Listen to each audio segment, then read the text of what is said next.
जयंत चौधरी के एनडीए के साथ आने की चर्चा पर निषाद पार्टी के अध्यक्ष संजय निषाद का बयान सामने आया। संजय निषाद ने कहा, मोदी जी इतिहास रच रहे हैं और जो भी इसमें साथ देना चाहता है वो एनडीए में आ सकता है।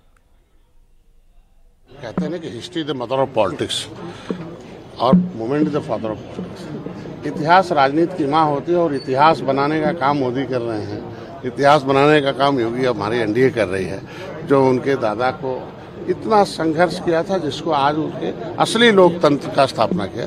तो मैं तो बधाई दूंगा, कम से कम उन्होंने इस बात को एक्सेप्ट किया आरएलडी जयंत चौधरी ने। सबसे फिसड्डी राज्यों में से था, उनमें से उत्तर प्रदेश भी था।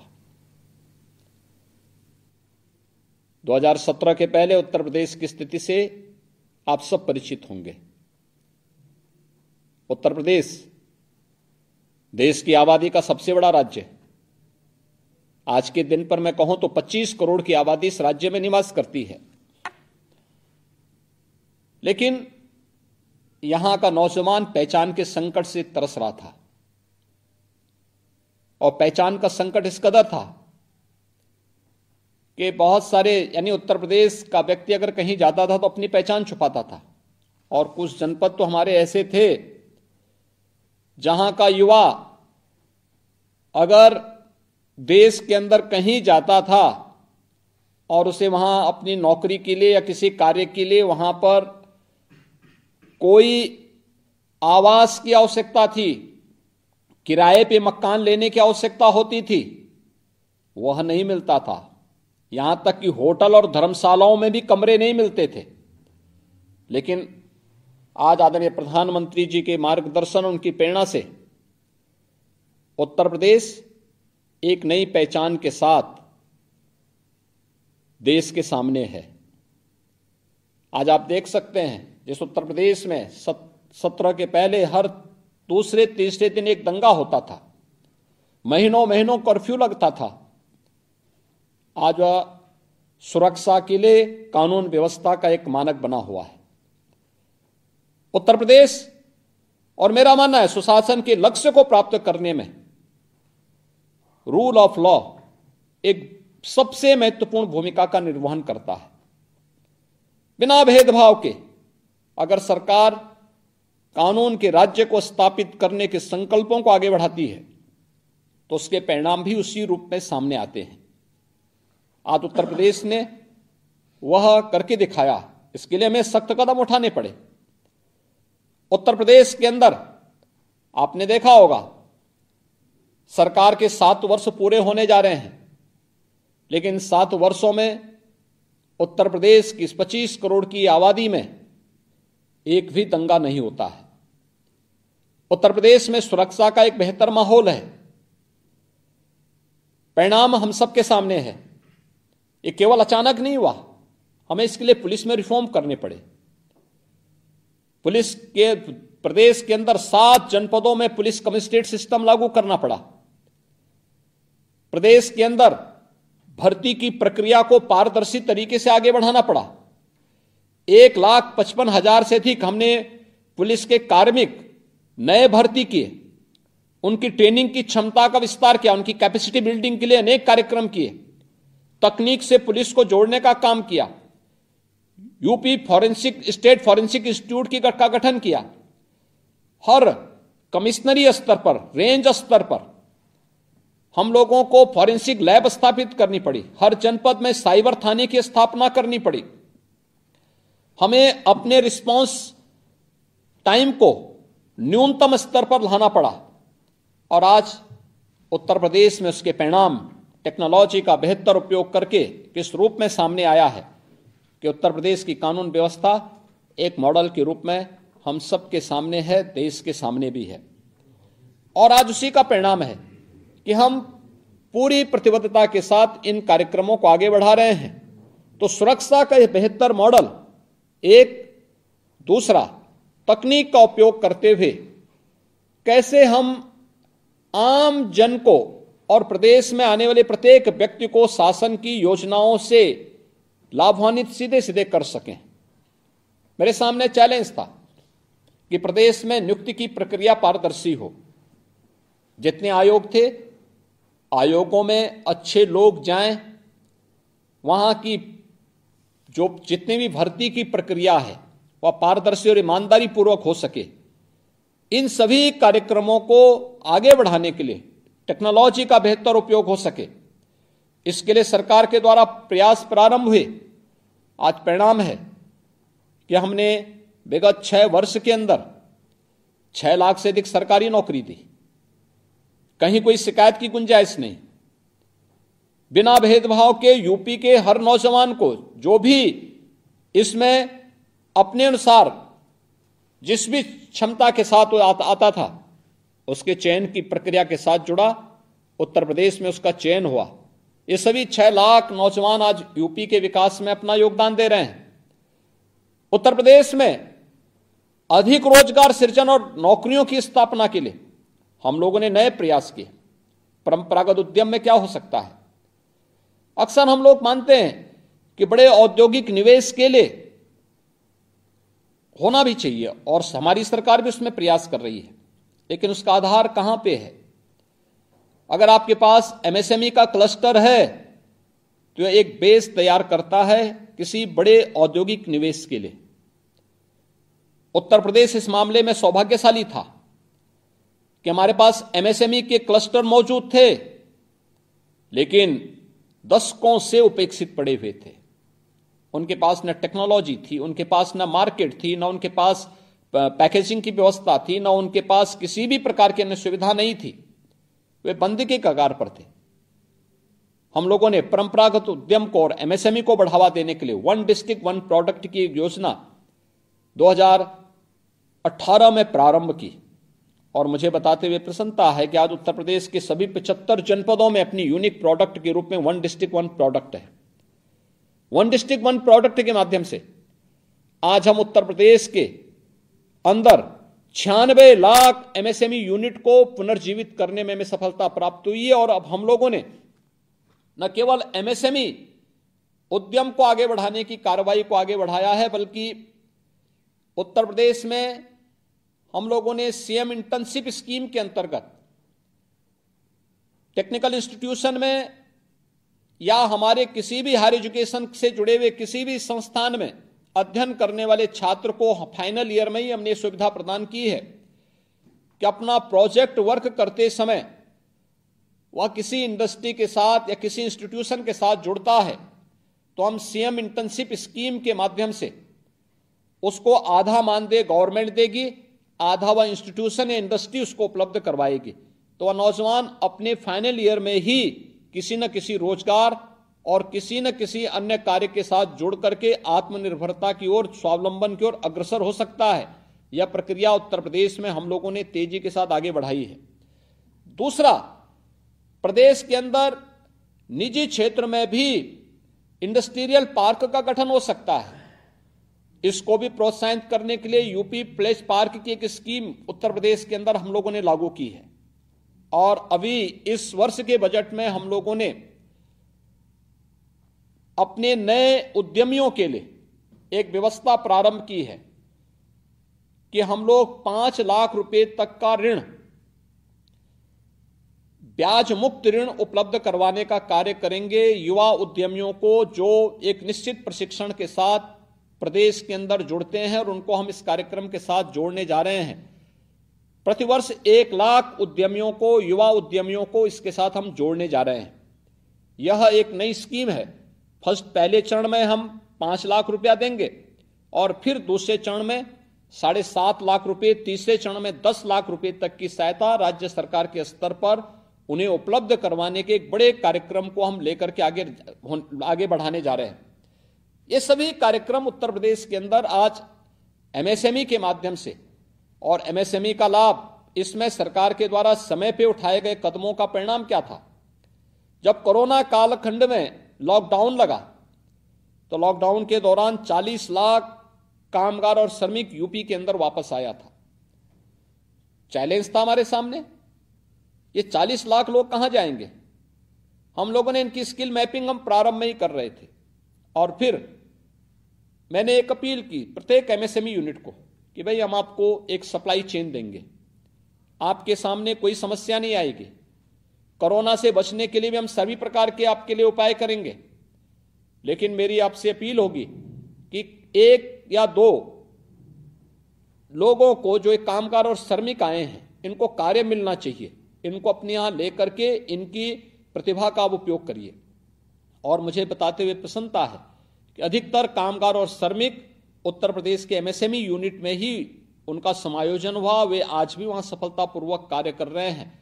ये मॉडल भी उत्तर प्रदेश ने दिया और वह कार्य सफलतापूर्वक उत्तर प्रदेश कोरोना कालखंड में, कोरोना जैसी महामारी से आदरणीय प्रधानमंत्री जी की प्रेरणा, उनके मार्गदर्शन में हम लोगों ने सफलतापूर्वक इस महामारी का सामना भी किया। लेकिन किसी को बेरोजगार भी नहीं होने दिया, उद्यम हमारे चलते रहे। हमने अपने सभी 119 चीनी मिलों को भी चलाया। आज उत्तर प्रदेश का चीनी उद्योग पूरी तरह 2017 के पहले जो एक प्रकार का बीमार सा हो चुका था, बंदी की कगार पर था। न केवल चीनी उद्योग आज आत्मनिर्भर है, बल्कि उत्तर प्रदेश भी सरकार के द्वारा समय समय पर उठाए गए कदमों के कारण आज बीमारू राज्य की श्रेणी से ऊपर उठ करके एक स्वावलंबी राज्य के रूप में, रेवेन्यू सरप्लस स्टेट के रूप में अपने आप को स्थापित करने में सफल हुआ। आज उत्तर प्रदेश में हमारे पास सुरक्षा का बेहतर मॉडल है, हमने टेक्नोलॉजी का बेहतर उपयोग किया, एमएसएमई के क्लस्टर को प्रोत्साहित किया। परिणाम है, जिस उत्तर प्रदेश में लोग पहले आना नहीं चाहते थे, आज उस उत्तर प्रदेश में औद्योगिक निवेश के बेहतरीन प्रस्ताव प्राप्त हो रहे हैं।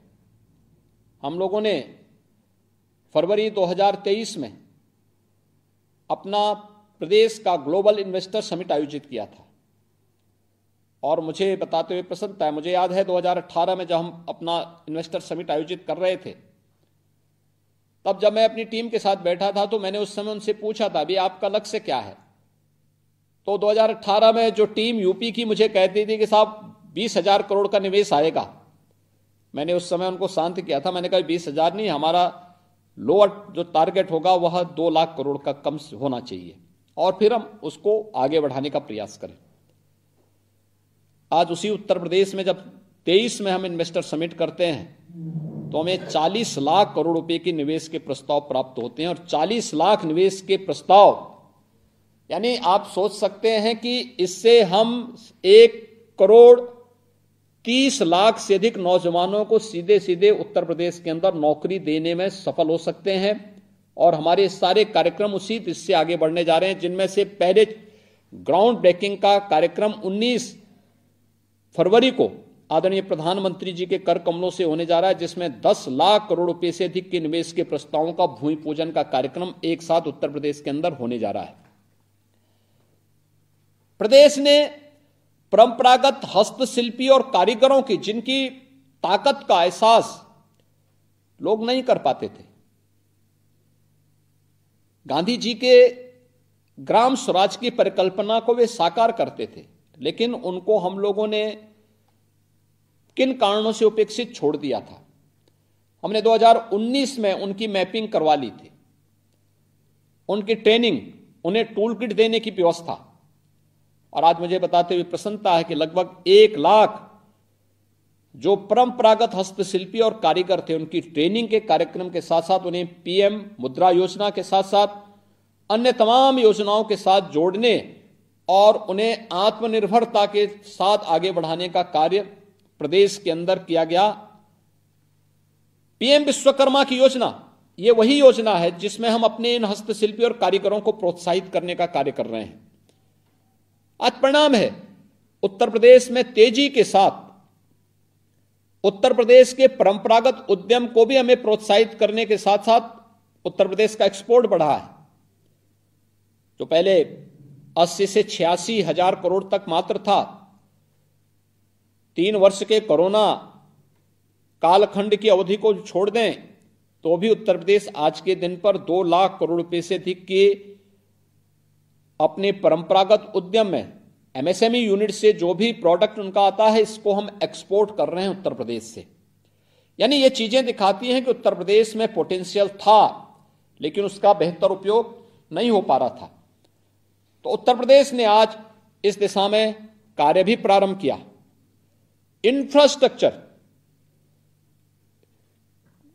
इकोनॉमी की यह बैकबोन होती है। हमारी सरकार जब आई थी, उत्तर प्रदेश के पास इंफ्रास्ट्रक्चर की स्थिति अत्यंत बदहाल थी। हमारे 75 जनपद हैं। 75 जनपदों में केवल हमारे 4 से 5 जनपद ऐसे थे जहां बिजली मिलती थी।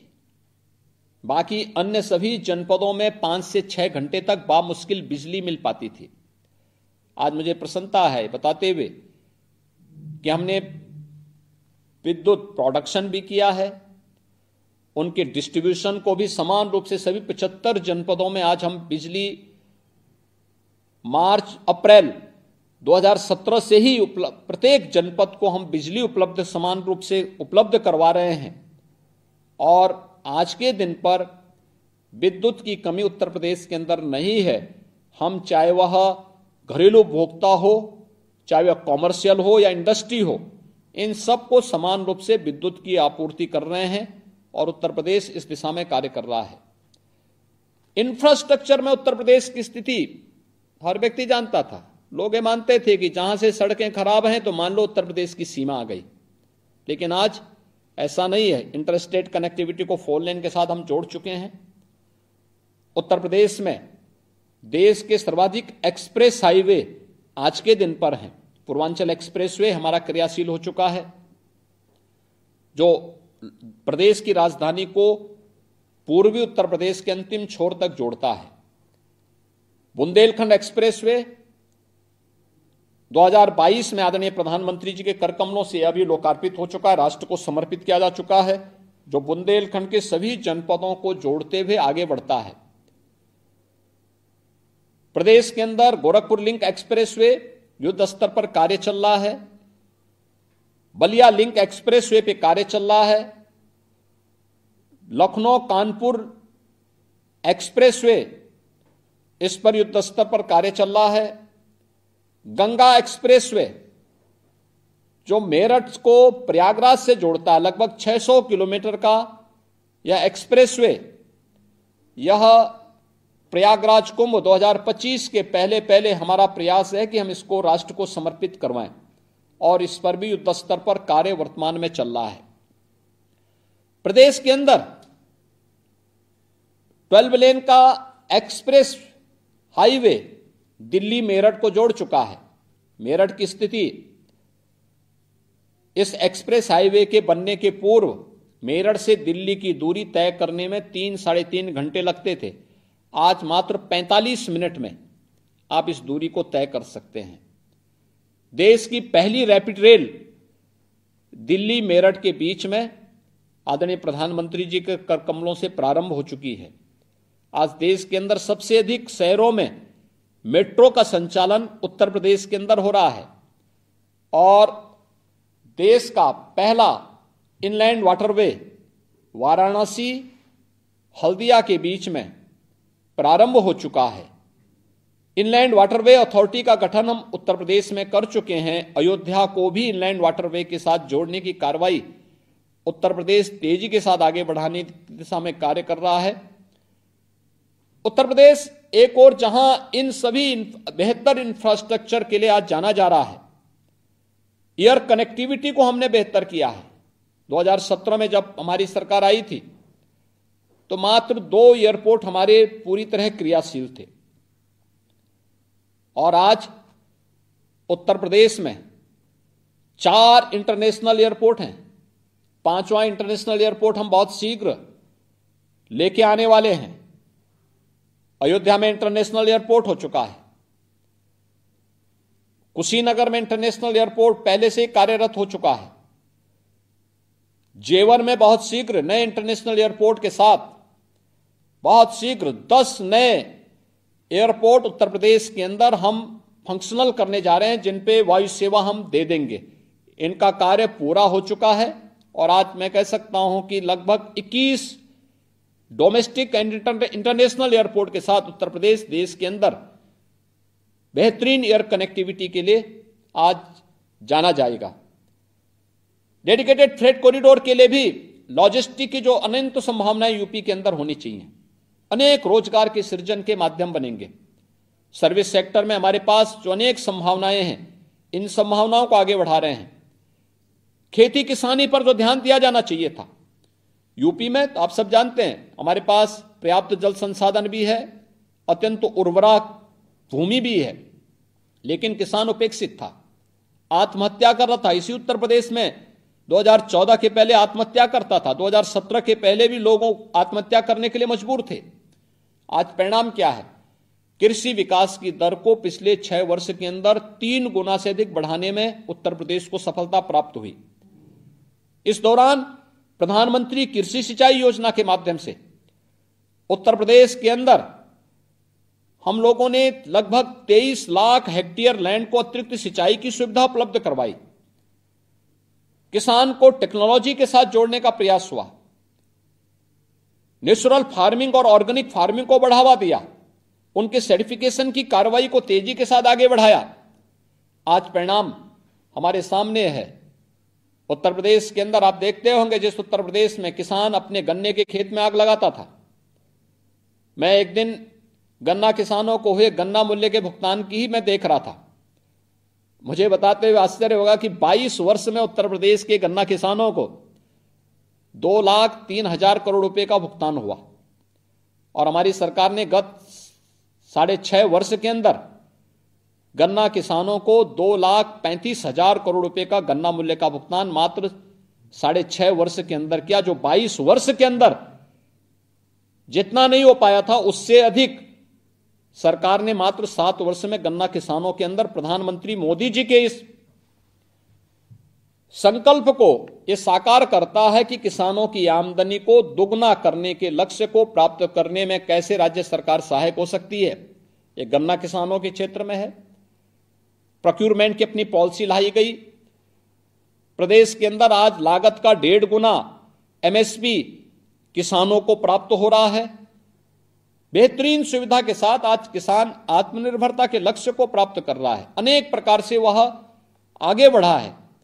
प्रदेश हर एक क्षेत्र में आगे बढ़ा है, और आज मैं कह सकता हूं कि देश के अंदर प्रधानमंत्री मोदी जी के वेलफेयर स्कीम की उन सभी योजनाओं का लाभ, जिस उत्तर प्रदेश को कहा जाता था कि एक देश के अंदर इन योजनाओं को सफलता की नई ऊंचाई तक पहुंचाने में सबसे बड़ी बाधा है, आज मुझे बताते हुए प्रसन्नता है कि ओडीएफ के लक्ष्य को प्राप्त करने में जो टारगेट था उससे 1 वर्ष पहले उत्तर प्रदेश ने उसे अचीव किया। ओडीएफ प्लस के लक्ष्य को यूपी ने अचीव किया। देश के अंदर प्रधानमंत्री आवास योजना में 55,83,000 आवास यहां के एक एक गरीब को उपलब्ध कराने में उत्तर प्रदेश ने सफलता प्राप्त की। अन्य तमाम योजनाओं का, आयुष्मान भारत की योजना हो या फिर अन्य योजनाओं का लाभ हर गरीब तक पहुंचाने के लिए, और उसी का परिणाम है कि एक गरीब को जब योजना का लाभ मिलता है तो उसका संतुष्टि का लेवल भी बढ़ता है, वो आत्मनिर्भर भी होता है। अनेक ऐसे उदाहरण हैं जब एक योजना पूरे परिवार की आत्मनिर्भरता का कारण बना, और इन आत्मनिर्भरता के उस लक्ष्य को प्राप्त करने में वह परिवार आज कैसे प्रफुल्लित होता है। तमाम लोगों के वोट बैंक पर भी इसका असर पड़ा है। लोगों को अब लगता है कि जो लोग वोट बैंक के लिए उन्हें अपनी ओर आकर्षित करते थे, जाति के नाम पर, क्षेत्र के नाम पर, भाषा के नाम पर, तमाम अन्य वादों के आधार पर, आज वे विफल हुए हैं। और मोदी जी के मॉडल को देश ने सेवा, सुशासन और लोक कल्याण के इस मॉडल को स्वीकार करते हुए आज वह तेजी के साथ इसके साथ जुड़े हैं। मुझे प्रसन्नता है कि इस महत्वपूर्ण विषय को डिबेट का हिस्सा बनाने और मोदी जी के इस मॉडल को देश के अंदर लागू करने के लिए श्री रामभाव महल की प्रबोधिनी के द्वारा जो एक प्रयास प्रारंभ किया गया है, अत्यंत अभिनंदनीय है। और मेरी तो हार्दिक इच्छा थी, मैंने माननीय श्री विनय जी को भी इस बारे में अवगत कराया था। आज चूंकि हमारा बजट सेशन चल रहा है, तो बजट सत्र का अंतिम दिन होने के नाते मेरी उपस्थिति आज यहां पे आवश्यक थी, अन्यथा मेरी हार्दिक इच्छा थी कि मैं प्रत्यक्ष रूप से इस कार्यक्रम में भागीदार बनूं। मैं आभारी हूं कि आपने मुझे वर्चुअली यह अवसर प्रदान किया, और मैं इन सभी युवाओं के सामने उत्तर प्रदेश की लघु झलक भी प्रस्तुत करने का मुझे अवसर प्राप्त हुआ है। मैं प्रबोधिनी का इस बात के लिए हृदय से धन्यवाद दूंगा, और मैं इस बात को कह सकता हूं कि आदरणीय प्रधानमंत्री जी के विजन के अनुरूप नए भारत का नया उत्तर प्रदेश भारत के ग्रोथ इंजन के रूप में अपनी भूमिका का निर्वहन करने के लिए पूरी प्रतिबद्धता के साथ कार्य करेगा। इस पूरे आयोजन के प्रति मेरी मंगलमय शुभकामनाएं हैं। धन्यवाद। जय हिंद। तो उत्तर प्रदेश के मुख्यमंत्री योगी आदित्यनाथ को आप सुन रहे थे। सुशासन महोत्सव कार्यक्रम में वर्चुअली जुड़े हुए थे और कई बड़ी बातें यहां पर कही गई हैं मुख्यमंत्री योगी आदित्यनाथ की ओर से। बिना भेदभाव के हर युवा को हमने नौकरी दी, यूपी में ज्यादा से ज्यादा रोजगार को, इसके लिए लगातार सरकार प्रयासबद्ध रही और अपनी उपलब्धियों का तमाम जिक्र करते हुए यहां पर सीएम योगी दिखाई दिए। और इसी बीच